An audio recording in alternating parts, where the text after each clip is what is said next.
Hello বন্ধুরা, শাশুড়ি মা রান্নাঘরে তোমাদেরকে অনেক অনেক স্বাগত। দেখো আজকে আমাদের যেহেতু এখানে বৃষ্টি হচ্ছে, সেই জন্য ভাবলাম যে একটু খিচুড়ি বানিয়ে ফেলি। সেই খিচুড়ি রেসিপিটাই তোমাদের শেয়ার করব। আর খিচুড়িটা বানাতে আমি কী কী নিয়েছি সেইগুলো তোমাদেরকে দেখিয়ে দিচ্ছি। দেখো এখানে নিয়েছি মটরশুঁটি, এখানে গাজর, এখানে লাউ কেটে রেখেছি, আর এখানে দেখো একটু বাঁধাকপি, এখানে ফুলকপি, এখানে আলু। এগুলো আমার খিচুড়িতে দেবো। তারপরে আদা রসুন পেঁয়াজ তো যা লাগে দেবোই। আর এখানে রয়েছে দেখো খিচুড়িটা খাওয়ার জন্য এই যে গোল গোল করে আলু ভেজেছি, আলু ভাজবো, আর বেগুন, আর এখানে সিম ভাজবো, এগুলোই হবে। আর ঢ্যাঁড়সটা শুধু ঝাল করব। তোমাদেরকে রেসিপিগুলো দেখার চেষ্টা করব, যতটা পারবো দেখিয়ে তোমাদেরকে ভিডিওটা দেখানোর চেষ্টা করব। তোমরা দেখতে থাকো ভিডিওটা। দেখো এখানে আমি চাল নিয়ে নিয়েছি 500 মতো চাল নিয়েছি, আর এখানে ডাল নিয়েছি 500 মতো। পেঁয়াজগুলো ছাড়ানো হয় না, আর ডিম নিয়ে নিয়েছি 4টে। খিচুড়িটা আমি বানাবো, তোমাদেরকে শেয়ার করো, তোমরা প্রথম থেকে শেষ পর্যন্ত দেখবে। এখানে আমি দেখো আলুটা সিদ্ধ বসিয়ে দিয়েছি, ভেজে নেবো, নিয়ে হাঁড়িটা বসাবো, তোমাদেরকে শেয়ার করবো, দেখতে থাকো। দেখো হাঁড়িতে জল বসিয়ে দিয়েছি, ওকে দিয়ে দেবো তেজপাতা, তেজপাতাগুলো দিয়ে দেবো, দিয়ে এখানে চাল আর ডালটা ধুয়ে নিয়েছি এটাও দিয়ে দেবো।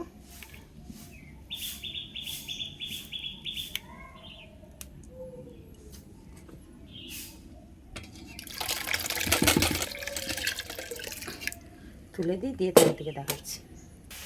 দেখো বন্ধুরা, চাল আর ডালটা আমার ফুটে গেছে, নামিয়ে রেখে আমি এখানে কড়াতে বাদবাকি ভাজাগুলো সব করে নিচ্ছি। এখানে দেখো ডিম ভাজা, বেগুন ভাজা, এখানে আলু ভাজা হচ্ছে। এবার আমি বাদবাকি সবজিগুলো ভেজে নেবো, কারণ খিচুড়িতে সবজিগুলো ভেজে ভেজে দেবো। দেখো সমস্ত ভাজাগুলো হয়ে গেছে। এবার আমি ফুলকপি ভেজে নেবো। দেখো আমরা ফুলকপিটা হালকা নেড়ে নিই, আবার বাঁধাকপিটা বসিয়ে দিয়েছি, বাঁধাকপিটা হালকা নেড়ে নেবো। দেখো বাঁধাকপিটাও ভেজে নিয়েছি, এখানে কপিও ভাজা গেছে, এখানে আলু ভাজতে বসিয়ে দিয়েছি।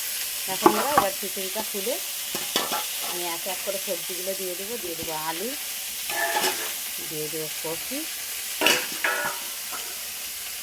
ফুলকপি, দিয়ে দেবো বাঁধাকপি, আর এই সবজিটা ভেজে নিয়ে এটাও দিয়ে দেবো। দেখো বন্ধুরা, এই সবজি ভাজাটাও দিয়ে দেবো।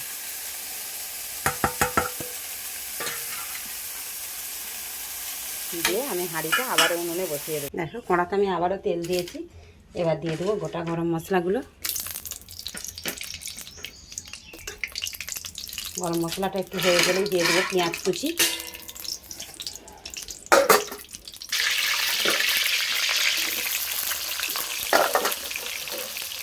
পেঁয়াজটা ভাজা ভাজা হলে তবে আমি দেবো আদা রসুনের পেস্টটা। এবার আদা রসুনের পেস্ট দুটো দিয়ে দেবো।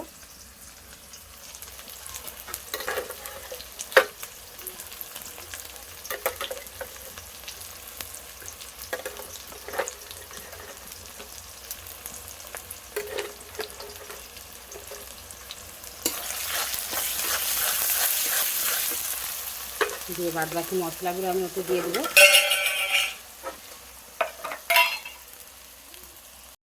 দেখো বাদ বাকি মশলাগুলো দিয়ে কষে নেবো, দিয়ে হাঁড়িতে দিয়ে দেবো। দেখো বন্ধুরা হয়ে গেছে, প্রথম থেকে শেষ পর্যন্ত পুরো ভিডিওটা দেখেছি। ভালো লাগলে লাইক কমেন্ট শেয়ার করো, আমাদের চ্যানেলটা সাবস্ক্রাইব করে নিও। অনেক অনেক ধন্যবাদ।